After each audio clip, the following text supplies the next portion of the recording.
Ay.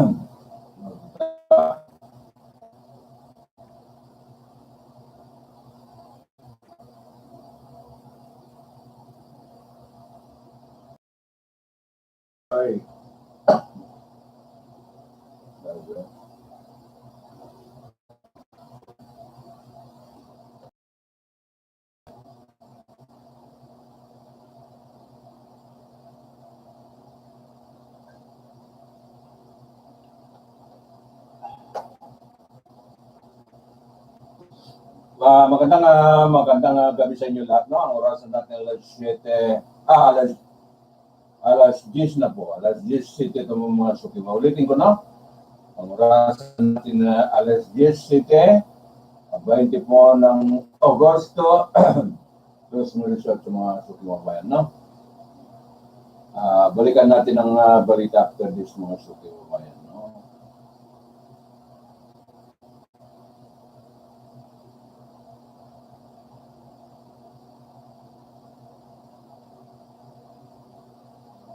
Okay. Tinggal talaga.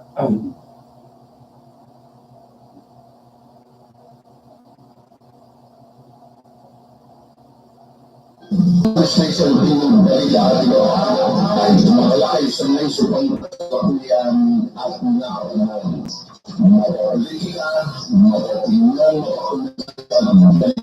ang programa ito para sa lahat. Walang hinihilingan, walang kinakampihan, at walang pinapamihan ang programa ito. Ang programa ito ay public service sa makaaminan at trabaho lamang. Okay.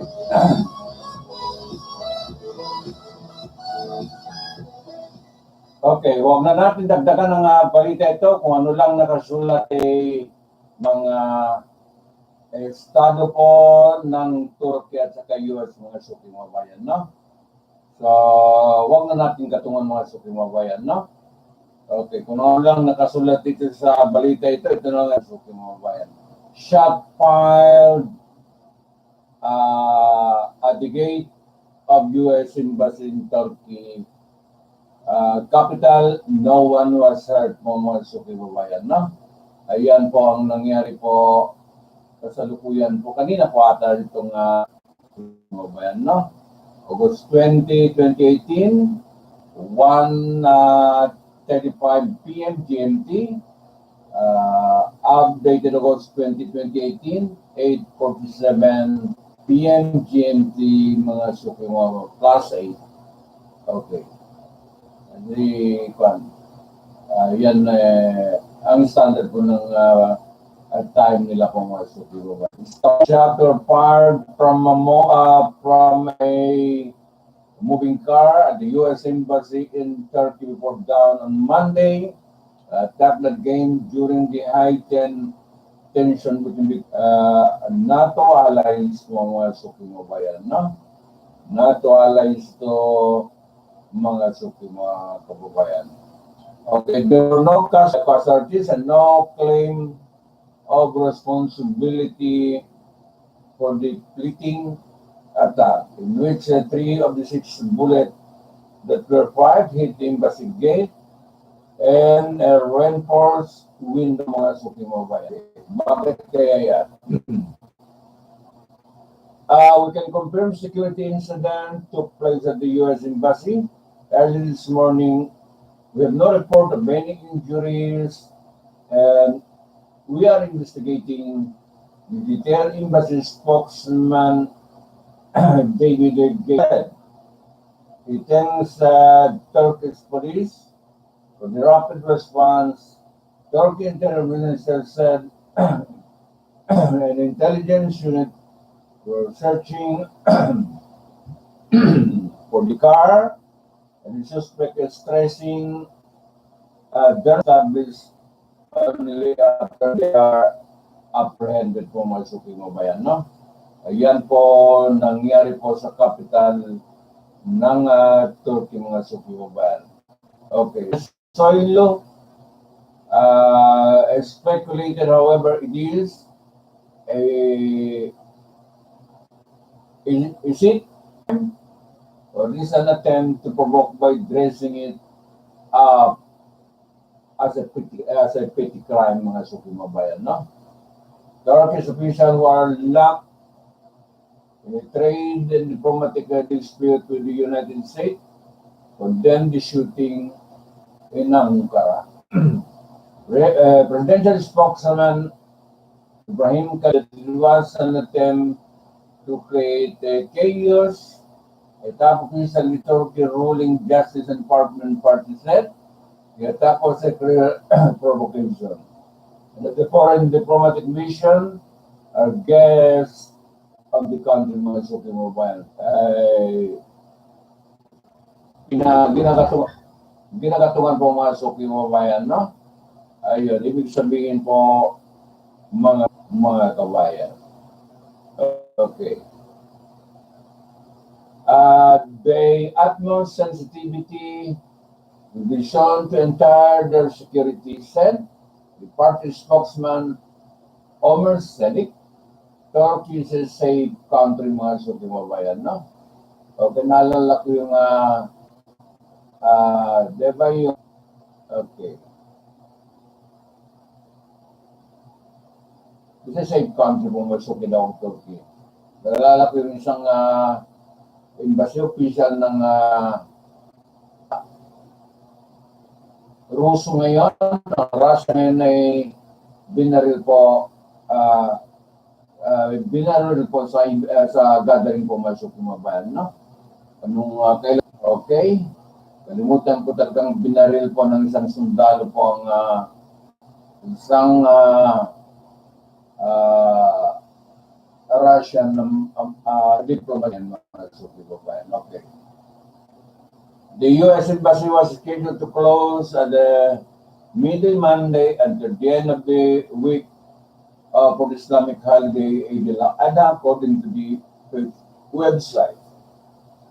Tension between the U.S. and Turkey are high, partly because of the case of Andrew Brunson, an American pastor who is being prosecuted in Turkey for alleged espionage and terrorism related to the offense that he denies.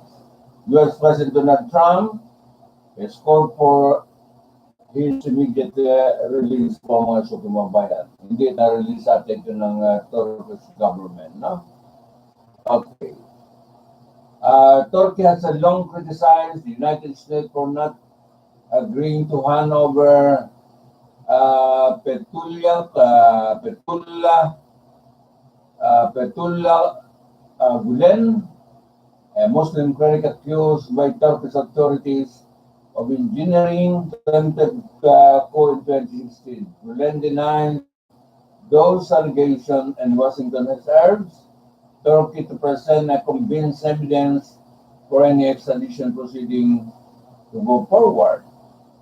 Okay, the United States recently imposed economic penalty, including tariffs on Turkish steel and aluminum, that contributed to a slide in the value of Turkish lira. Turkey economy is already vulnerable because of heavy foreign currency borrowing that fuel higher growth for the years pumasok yung mga kabayan. Turkish President Recep Tayyip Erdogan, his government alluded to dispute with the U.S. in a pre-recorded holiday message pumasok yung kabayan, no? Okay. There is no difference between a direct attack on our call to prayer in our flag and the attack on our economy. Erdogan, a pious Muslim, was drawn on religious and nationals in comment about this stand of mga sukimabayan, no? Yeah, defiantly they can make Turkey give in with the foreign exchange rate. We soon see they are wrong kung mga sukimabayan, no? The lira has lost 38% value against the US dollar since the beginning of the year po mga suking mga bayan, no? Mga tagapakinig. US diplomatic offices targeted in Turkey, various armed groups are active.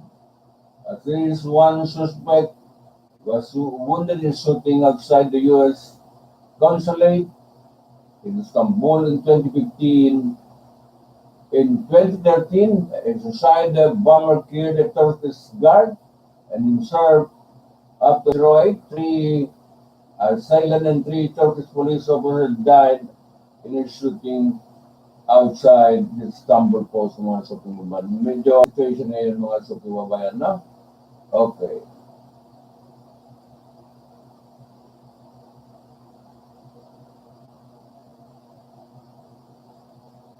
Ayan. Yan po ang kompletong balita po mga suki mga bayan nangyari po sa Turkey's estado po mga suki mga bayan, no? Okay. Ito. Occasion, ano kaya nangyari ito sa bansa ito mga suki mga bayan, no? Okay. Okay, sana ma-resolve nila to diplomatic engagement po mga suking mga ng bansa ito, no? Medyo katakot kung ganun po ang nangyari, no? Okay.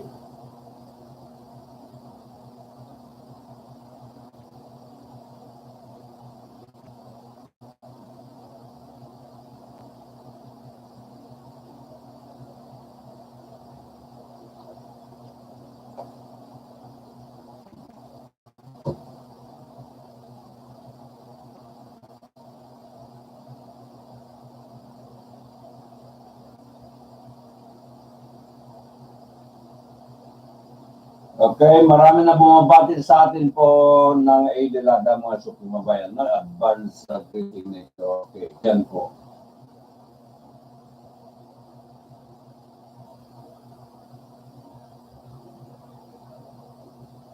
Ano ito nangyari kay Pangulo? Ayon dito sa balita, amid rumor of Duterte, Malacanang insists no need for medical bulletin mga suking mabayan. Chismis na malabas ito na.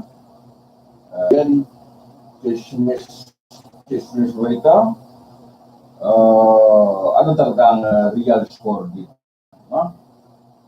Manila, Philippine, Malacanang, beleaguered communist leader Joma Sison claimed that President Rodrigo Duterte into a comment saying the chief executive remain healthy and as strong as a horse kung masuking mo ba yan.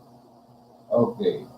The president is fine and well in Davao attending the Cadayon Festival, said the presidential spokesman Harry Roque on Monday, August 20 pumasok yung mga ba, no? Parang kabayo po daw ang Pangulo pumasok yun, no?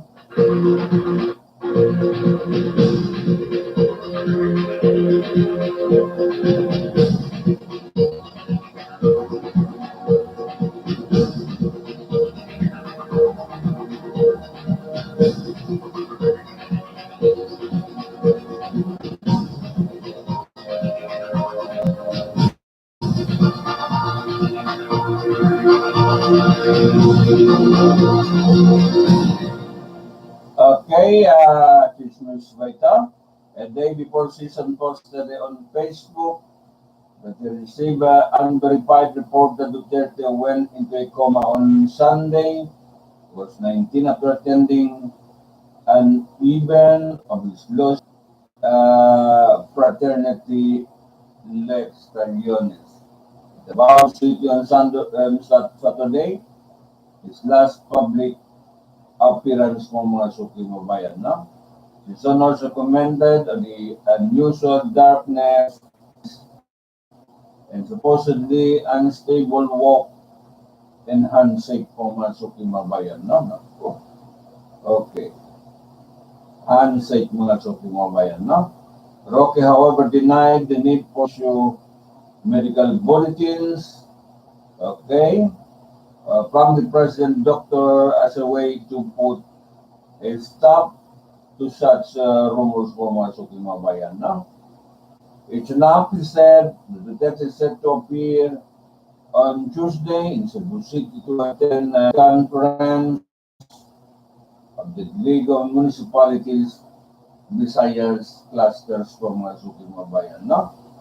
They say he has a coma, and then tomorrow he is going to the League of Municipalities. What document do you want from mga suking mga bayan? Every time he appear in public, we are debunking report that he is in a coma. So why do you need a document to show he is a good said Roque mga suking mga bayan. No? Ayan.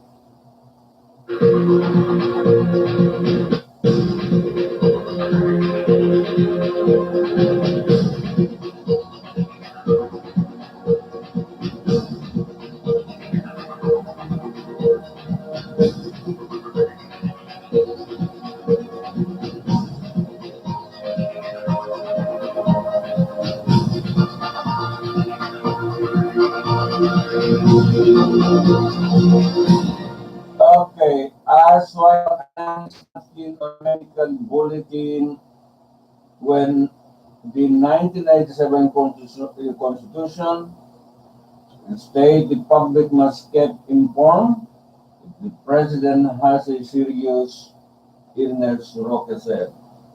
Because I am not aware the president is sick, there's no information is sick po mga suking babayan. The president claimed he is being transparent enough when talking about his health in public speeches mga suking babayan. Okay? Already said that he was given a clean bill of health so that actually making public the result of his medical care, said Roque. Despite Roque's statements have done more than let their spokesman or themselves make a claim about the state of their health. Okay. Mga suking mga shows, President Pedro Ramos and Gloria Macapagal Arroyo issued medical bulletin from their doctor when they had a medical procedure done. In the 30 case, however, the public relies only on Roque's words or to take Duterte for an account of his heart from suking babayan. No? Duterte's dark skin.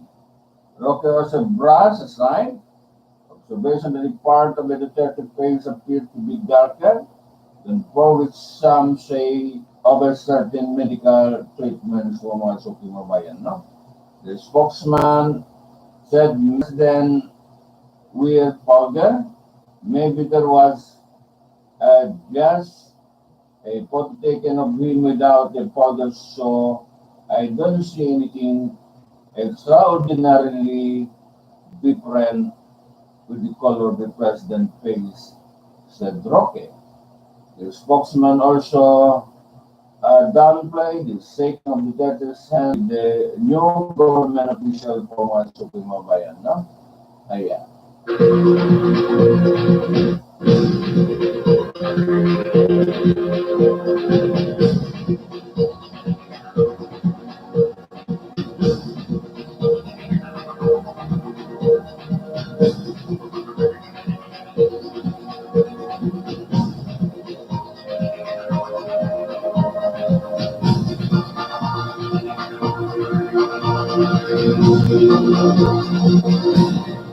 Ako inamin ko talaga minsan po ay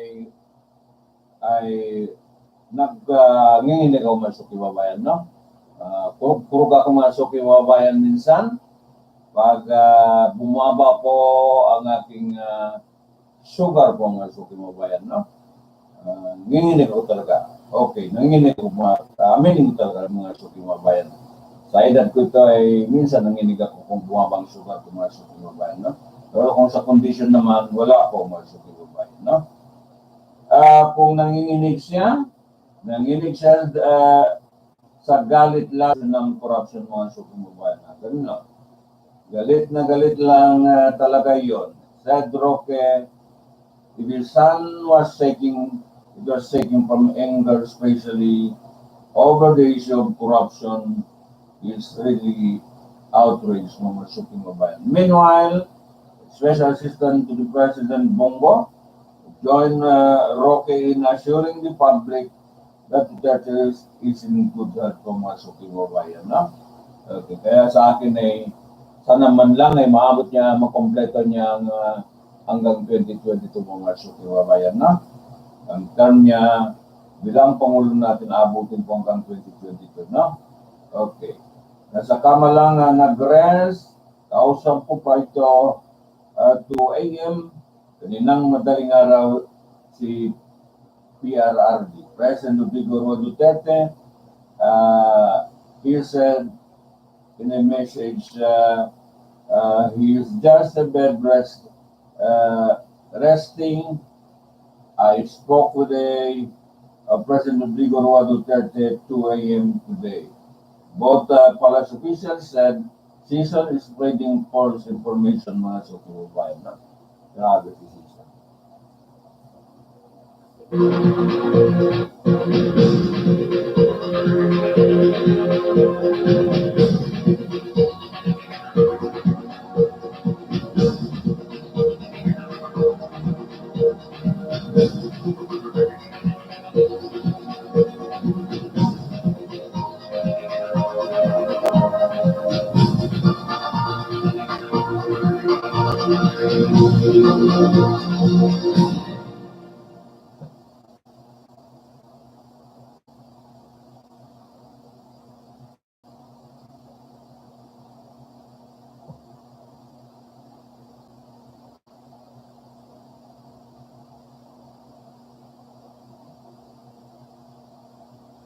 Okay, Duterte bounds to have Sara party stick with the PDP laban po mga suki mo bayan, no? Ganun ba yun? Yeah.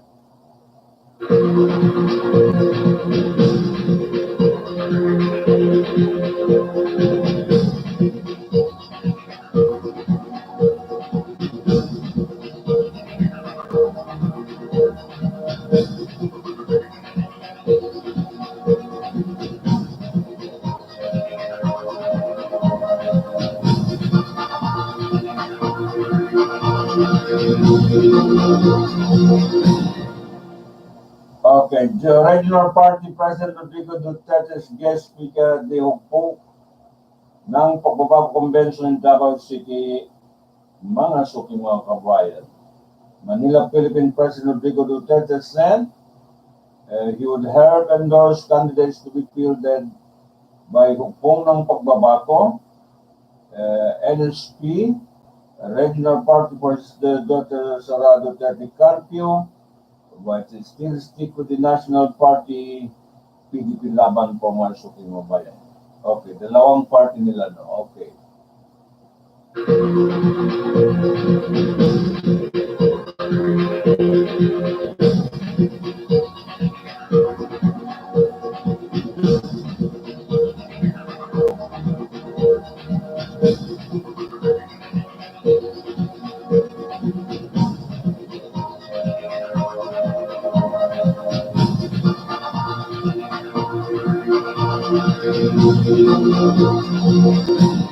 Okay, ang mabibigay ko lang siguro is my endorsement. Ngayon, kung gusto ninyo magtulong din ako, I can only give my endorsement now.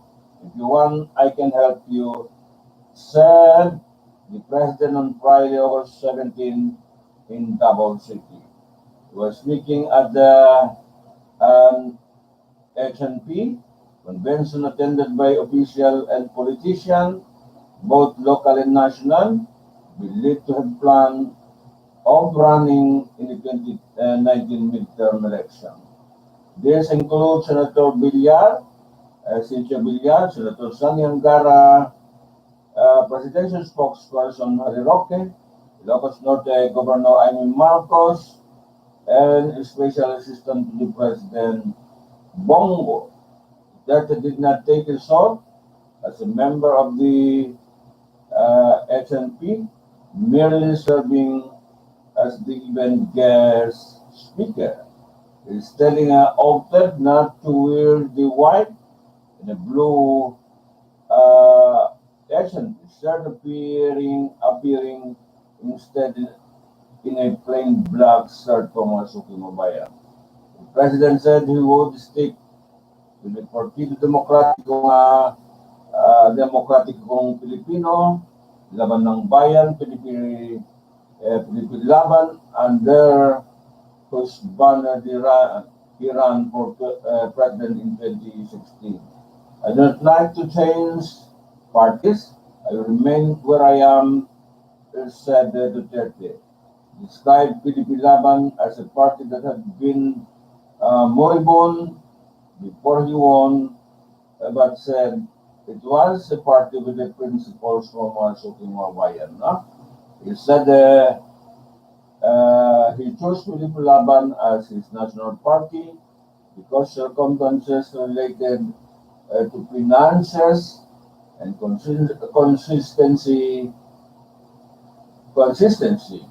with his own values from Suki Mabayan. But if he had a choice, he would have joined the Nationalist Party, the political party of his father, Vicente Duterte, a former Davao cabinet member under Ferdinand Marcos. Duterte's advice and the audience not to cut ties with their traditional mother unit from Suki Mabayan. Advice is to connect with your traditional mother unit, he said. If you are comfortable with your mother unit, you might want to continue and coalesce with the PDP Laban, Duterte also said. Many local officials in the Davao region voted from their national political parties to join SNP. Some Davao region governor left parties like PDP Laban and the Liberal Party to join HNP. However, Davao City Mayor Carpio said there was no conflict in NSP membership and membership to a national party since NSP remained only a regional party for my Suki Mabayan. No? Clean election. President Duterte also vowed he would ensure clean and honest 2019 election for my Suki Mabayan. No?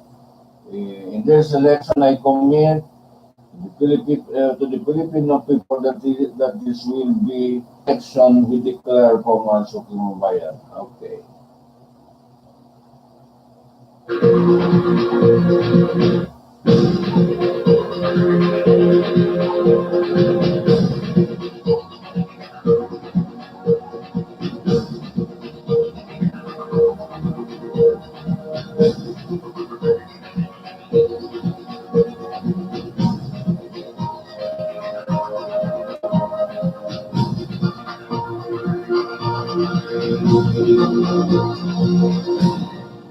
Okay, I will tell Comle to deputize me.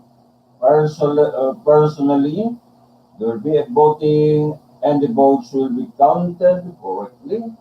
He also said, mga suki, mga kababayan, he also said he would apply the Adunan Doctrine in which more than 2 armed guards assigned to handle is considered a private army that must be disbanded, mga suki mabayan.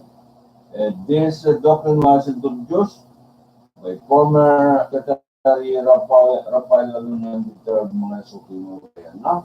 Kaya.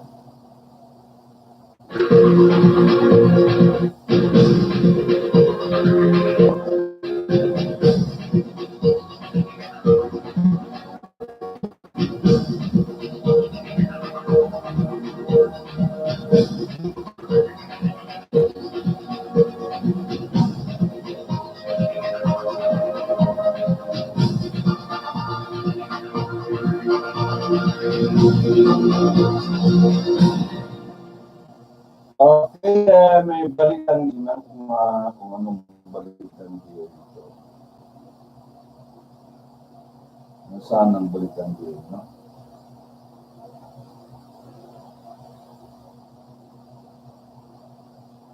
Wala na.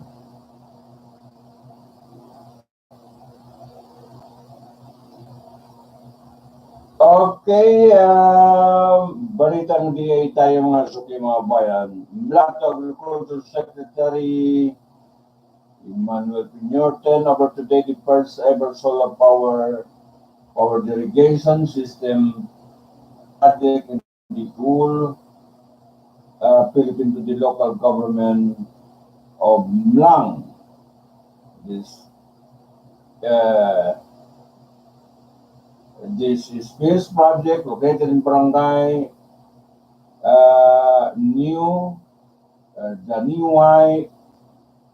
Haniway ba ito? New Haniway. It's a project of prototype. It was launched by President Rodrigo Duterte in January 2017.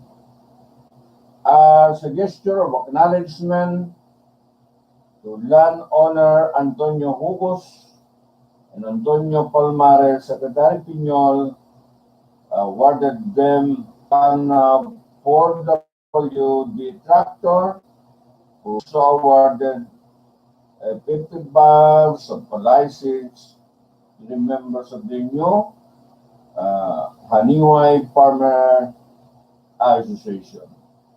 Okay, the secretary also announced the 14th barangay of the town will also be provided with this project, as a unit of a tractor is assigned from this. Each clustered barangay will also be given a unit of rice combined harvester po mga suki mabayan. Ayan. Yan po ang balitang Agri Region 2 mga suki mabayan, no? Region 2.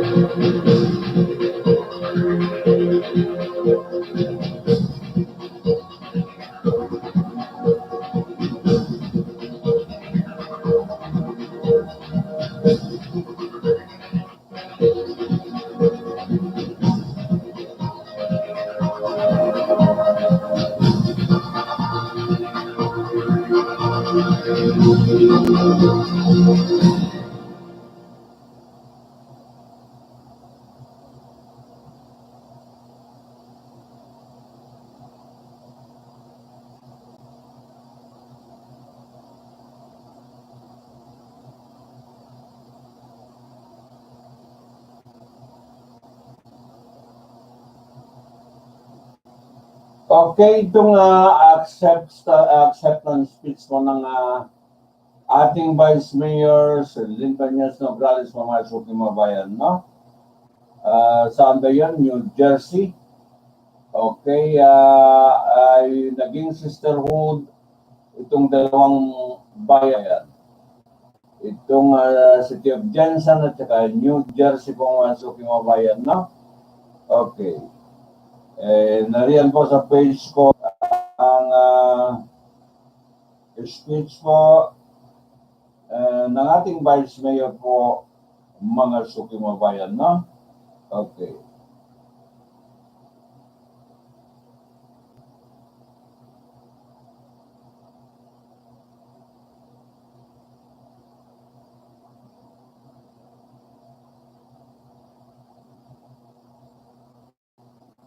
Okay. Sulukan po sa Amerika ngayon ng ating Vice President, Vice Mayor po, Vice President, no? Vice Mayor po, itong si Madam Lynn Banyas Nograles, mga kababayan, para mag-represent ng City of General Santos. Kakibat hindi nakadalo ang mayor natin po si Rivera. Ang pinadala itong Vice Mayor ng Supreme Bayan, no? Ayan. Sisterhood na tayo, no? American foreign na na tayo ay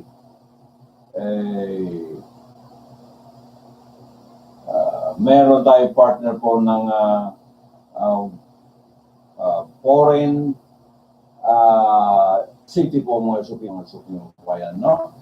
Ayan.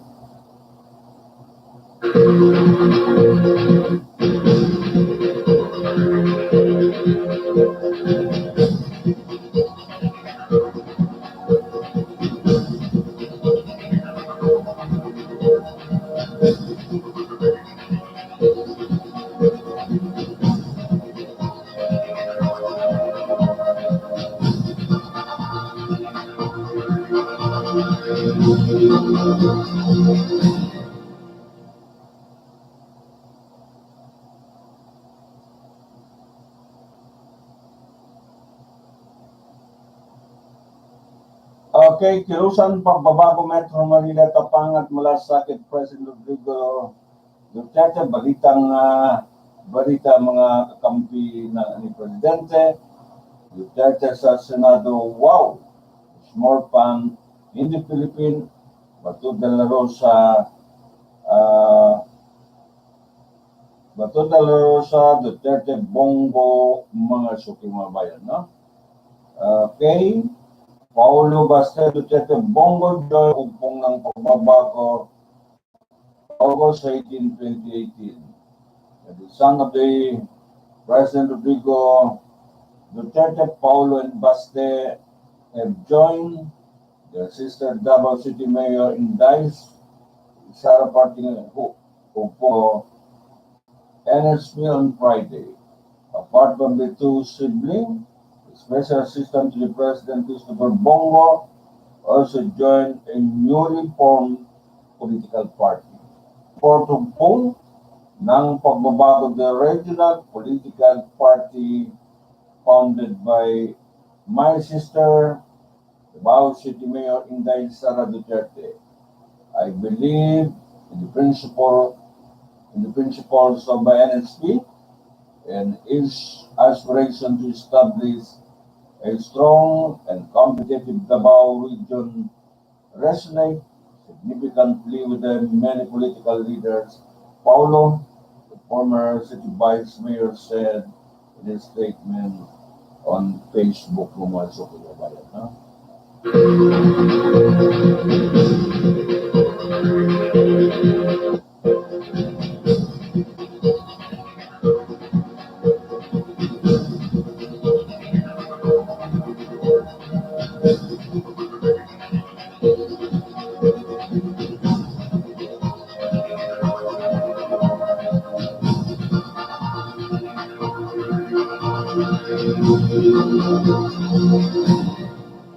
Okay, as I join today, I also commit to advocacies and determine resolve to support President Rodrigo Duterte and push for the fulfillment of the Duterte administration plan and program for the country and the Filipino Paulo added.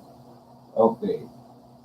Meanwhile, Goteng, the NSP for the sincere support of Duterte through its advocacies and for earning the trust of the public, so credited the NSP for showing the public that the Duterte three-pronged campaign against corruption, illegal drugs, and criminality was being efficiently implemented. The three joined others in the oath heard at the SMX Convention Center in Davao City, where he was being welcomed to also join the NSP. And Rodrigo Duterte had already said that he was staying with the ruling party in the Biglaban amid facing a leadership conflict. A number of political parties earlier in the week ago signed a coalition agreement on growing a regional party funded by Mayor Inday Sara mga suki ng bayan. Okay. Ayan po, mga retrato, Baste, Inday, sa kanilang mama po mga suki ng bayan, no? Apat. Puro mga mistisahin sila, no? Okay.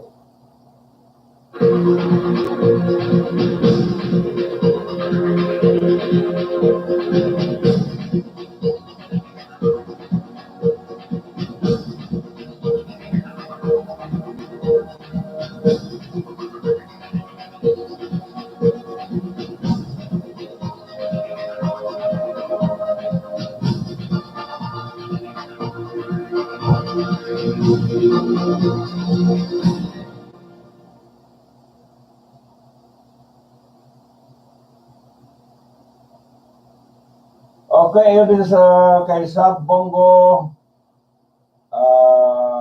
po ay naglabas ng larawan at video kasama niya si President Rodrigo Roa Duterte dahil may nagkakalat na balita na si Tatay Digong ay nasa malubhang kalagayan daw at nasa koma mga suki mga bayan.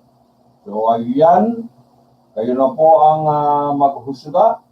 Mga kadilyes, attendance po tayo. Nasaan po kayo? Taga saan po kayo? Ilusang pagbabago, Metro Manila, Tapang at Malasakit, Pupong ng pagbabago, balitang wow. It's more fun with Philippines, mga kakampi ni President Duterte sa Senado, balitang bayan po mga suki ng bayan, no? Thank you.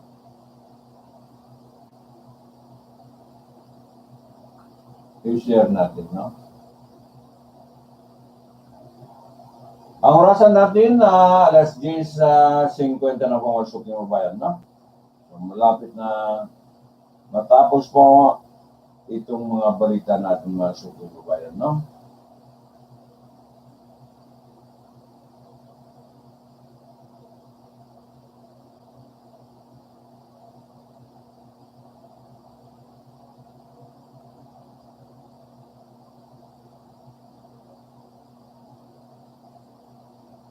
Okay.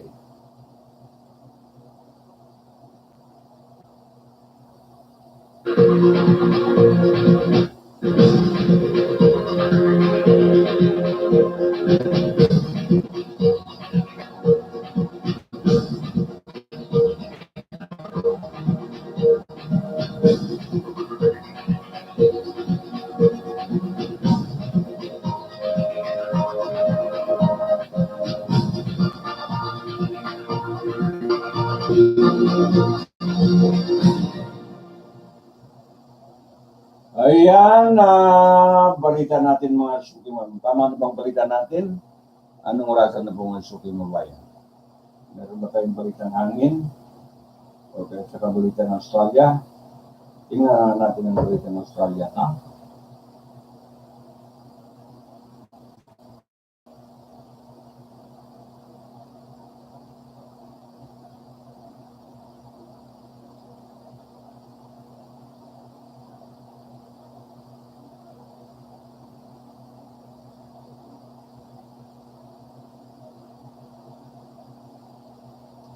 Ay.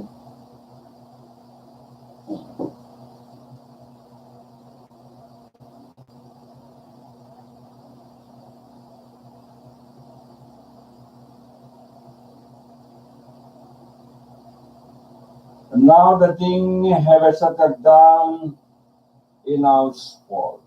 For the moment at least, our political reporter Jackson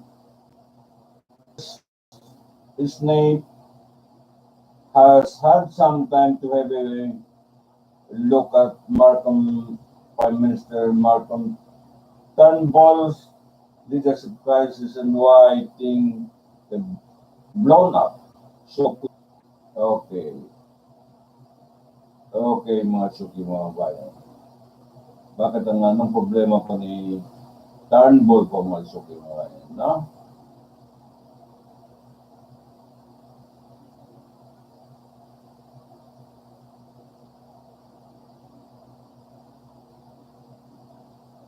Okay.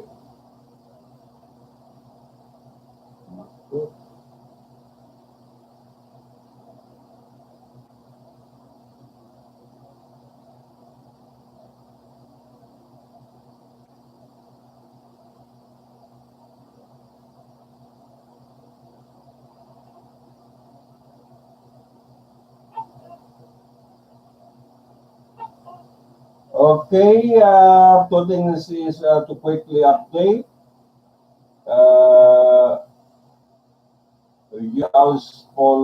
Hashtag Household Day. Whereas Malcolm Turnbull has tried to counting the coalition by talking about the changes he made to its energy policies to her families and businesses. Second, our political editor Andrew Probin has written about how the Prime Minister's opponents are waging a guerrilla war to kill off his leadership. So you are not imagining things from our Suki Babayan, no? Yan po.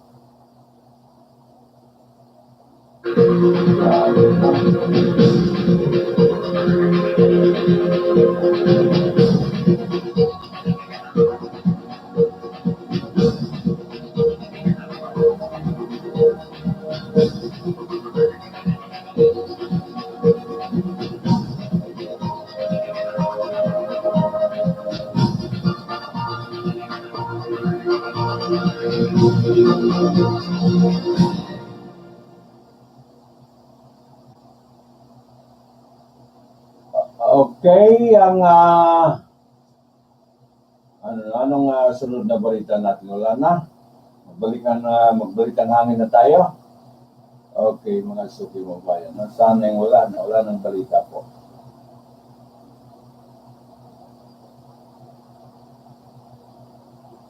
Hanapin mo na lang ang balita hangin, no?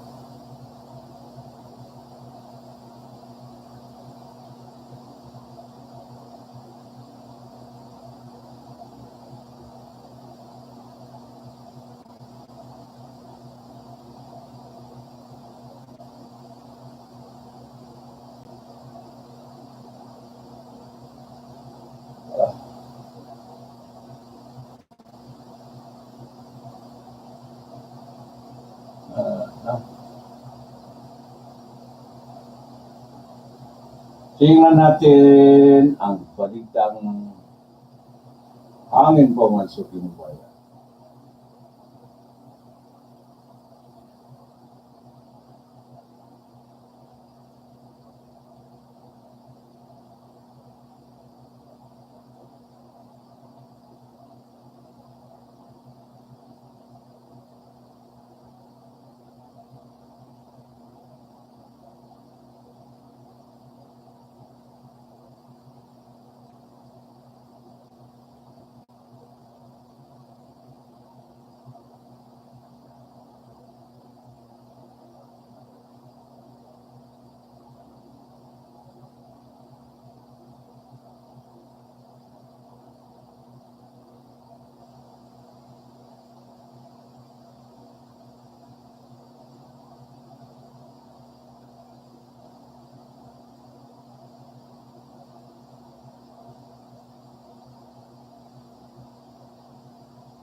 Okay, balitang hangin na tayo, no? Wala nang tayo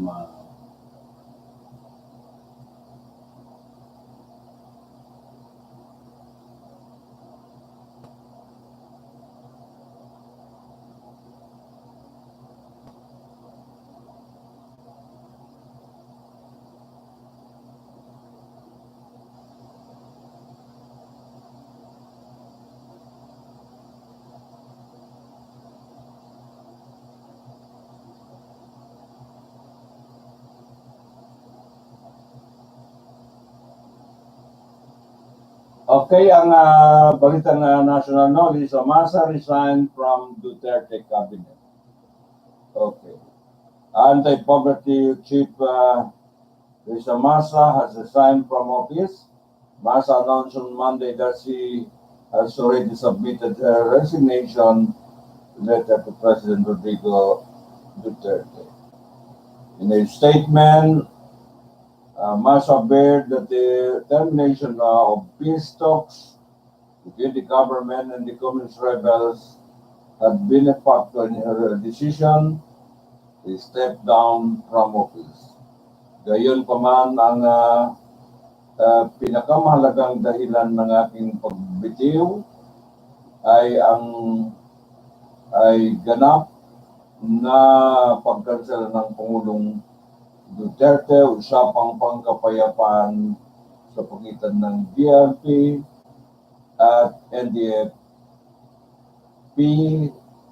na kanyang ipinahayag noong 14 ng Agosto, masasaid mga sukibabayan na.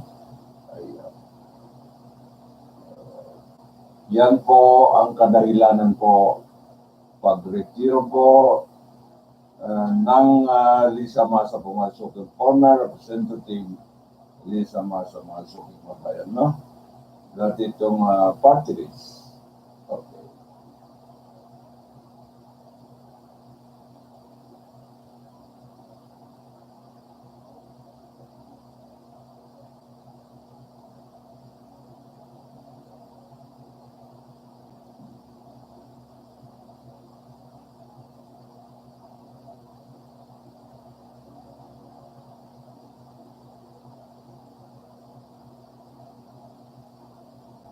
Okay, mamaya magbalita tayo ng hangin mga suking babayan, no? Okay, ito muna, kung kaya ito. Okay, about kopyanan mga suking mga kabayan, no? Sana kaya hindi na gumalaw. Ito na.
Okay, balita na tayo ng hangin mga suking babayan. Hindi kaya na.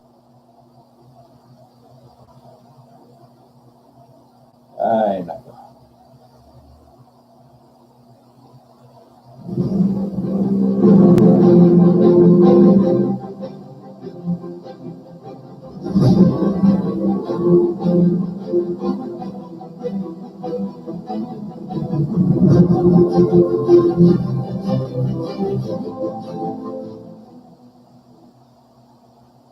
Magandang hapon at narito ang ating update din sa ating panahon.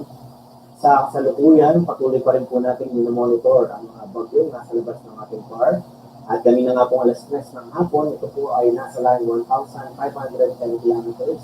Ito po ay east-northeast ng extreme northern Luzon. Ito po ay nasa labas ng ating Philippine Area of Responsibility na may taglay na lakas ng mga bot sa 150 kilometers per hour at pagpugso ng hangin ng mga bot sa 185 kilometers per hour.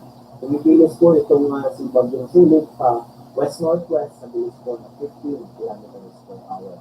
Ngayon pa man, napapalakas po ng Bagyong Sulit itong ating southwest monsoon, ng hangin habagat na nakaka-apekto naman sa western section ng Luzon. At makikita po natin sa talcon track ng Bagyong Sulit, makikita natin na halos nasa northeastern part malakas pa rin din ang ating southwest sa mga susunod na araw. At para naman po sa magiging kaya ng panahon dito po sa Luzon, saan po natin makakaranas na minsan po yung malalakas na pagulan, tulad po yan ang ating southwest monsoon, mga bagat. Dito po sa may Ilocos region, dahil din po ang Cordillera Administrative Region, kasama na rin po dyan ang Batanes at po yan dito Islands, at gayon din sa Zambales at Batanes. Samantala, makakaranas naman ng mga kalat-kalat na pagulan na may mga pagtiglat pagulog. Ito din po sa Kamaynilaan, kasama naman po ang Calabarzon, natitirang bahagi ng gitnang Luzon, at kasama rin po ang Occidental Mindoro, gayon din po ang northern portion ng Palawan. Nalalabing bahagi naman po ng Luzon ay patuloy na makakaranas ng mga isolated rain showers or thunderstorms. Nakikita po natin temperature dito po sa Metro Princesa from 25 to 31 degrees Celsius. Samantala dito naman po sa Kamaynilaan, 25 to 30 degrees Celsius. Sa may Baguio City naman, 16 to 19 degrees Celsius. At sa Lawan po, 24 to 30 degrees Celsius. At sa may Legazpi, 26 to 31 degrees Celsius. Samantala sa Tubigaran naman, 25 to 32 degrees Celsius. At pang naman po sa magiging kaya ng panahon din, dyan po sa may Visayas, may kita natin patuloy pa rin mga karanas ng mga isolated rain showers or thunderstorms. Temperature range po natin dito po sa may Cebu, 25 to 33 degrees Celsius, medyo may kainitan. Samantala sa Iloilo naman, 26 to 32. Sa Tacloban naman, 25 to 34. Dito po, medyo may init sa Tacloban. Umabot po ng 25 to 34 degrees Celsius. Ngunit isolated rain showers or thunderstorms pa rin, maaasahan po natin. Sa may Mindanao naman, asahan din po natin yung mga isolated rain showers or thunderstorms, mainit at malinsangang panahon. Temperature range po dito sa Zamboanga, makikita po natin 24 to 34 degrees Celsius, may kainitan po. Sa may Davao, 26 to 32, at sa may Cagayan de Oro naman, 24 to 33 degrees Celsius. Wala naman pong nakataas na gale warning sa anumang parte po ng ating bansa. Makikita po natin mga moderate to occasionally rough, maasahan po natin dahil po sa southwest monsoon. Gayun pa man, medyo maalon pa rin po ito, kaya iba yung pag-iingat pa rin para po sa mga kababayan po natin manginis na.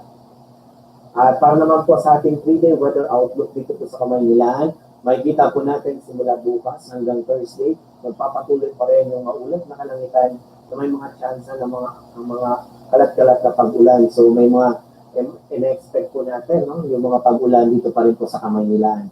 Makikita po natin yan sa temperature range natin, halos umabot po ng 24 to 30 degrees Celsius. So expect po natin yung mga pag-ulan pa rin na magpapatuloy dito po sa Kamaynilaan hanggang ito po ay hanggang Thursday.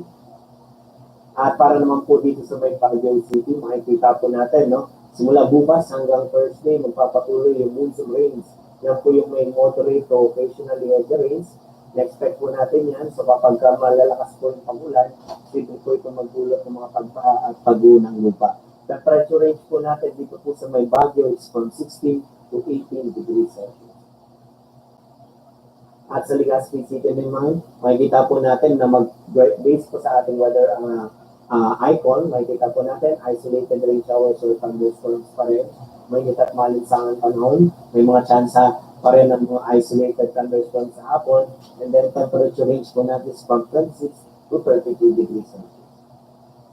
At para naman po sa Metro Cebu, magpapatuloy pa rin ang mainit at malinsangang panahon. 25 to 34 degrees Celsius, simula yan Tuesday to Thursday pa rin mga isolated rain showers or thunderstorms. At sa Metro Davao, simula bukas hanggang Thursday, ngayon din po, alas katulad din ng Metro Cebu, mga isolated thunderstorms ang asahan natin, at ang temperature range is from 26 to 33 degrees Celsius. At ang araw po ay lulubog sa ganap na 6:16 ng gabi, at bukas na may sisikat sa ganap na 5:43 po ng umaga. Patuloy niyo pa rin po kaming like at follow sa aming social media account, at bisitahin po ang aming bagong website, ang bagong.pag-asa.dost.gov.ph. Yan po ang aming update mula po dito sa Pag-asa. Po Samuel Duran, magandang hapon. Okay, Samuel Duran, maraming salamat sa iyo, mga survey. Galing po ng Pag-asa, no? Ayan. Okay, wala na tayong balita mga suking mabayan, no? Okay. Meron bang lupang inirang? Ay, wala ata. Tignan natin kung meron. Kung wala, paalam tayo mga suking mabayan. Okay, this has been Hams naman po sa programa Halo Special Opinion Balita. Diba pa? Partner po ng ADLSN TV News. I-hashtag nilang po niyo ang balita ito, no? Para mabilis kayo makakuha ng balita. Okay. The only alternative and informative news of Georgian life for us.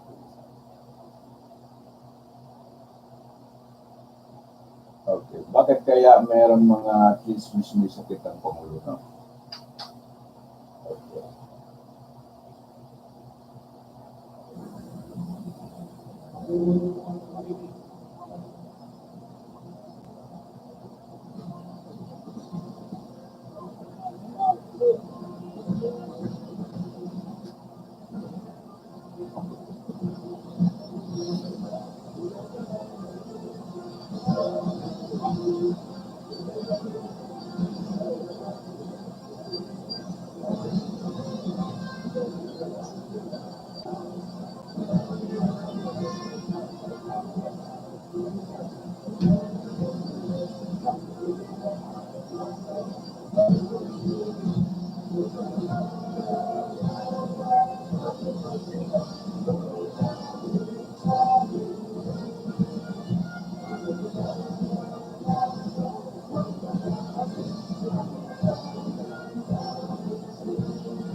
Okay, kompleto po ang balita natin, no?